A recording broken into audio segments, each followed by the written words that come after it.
Hello, this is KS. நான் உங்கள் KS media. இன்றைக்கி நம்ம மதிமாறன்ற ஒரு கற்பனை கதை பற்றி தான் பார்க்க போகிறோம்.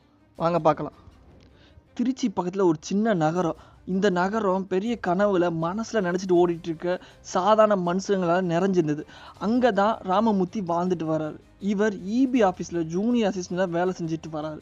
மாத சம்பளம் 22,000. அவர் வாழ்க்கை ரொம்ப சாதாரணமானது. அவர் எப்பயுமே பசங்களை நினச்சும் அவங்களோட எதிர்காலத்தை நினச்சும் கவலைப்பட்டுட்டே இருப்பார். அவருக்கு வான்மதி என்ற மனைவி இருந்தாங்க. இவங்க 2 பேர்த்துக்கும் செலியன், மதிமாறன்ற 2 மகன்கள் இருந்தாங்க. செலியன் 8ஆம் வகுப்பு படிக்கிறான். மதிமாறன் 6ஆம் வகுப்பு படிச்சுட்டு வரான். செலியன் முதல்ல நல்லா படித்தாலும் போக போக ஸ்போர்ட்ஸில் தான் இன்ட்ரெஸ்ட் காட்டுறான். ஆனால் மதிமாறன் எப்பயுமே மீடியம் லெவலில் தான் படிச்சுட்டு வரான். இதுதான் இவங்க வாழ்க்கை. என்னதான் ராமமூர்த்தி கம்மியான சம்பளத்துக்கு வேலை பார்த்தாலும் பசங்களுக்கு படிப்புக்காண்டி எவ்வளோ பணம் வேணால் செலவழிக்க தயாராக இருந்தார். கதையின் அடுத்த வரும் தொடர்ச்சிகளை தெரிந்து கொள்ள கேஎஸ் மீடியாவை சப்ஸ்கிரைப் செய்வோம். நான் உங்கள் கேஎஸ்.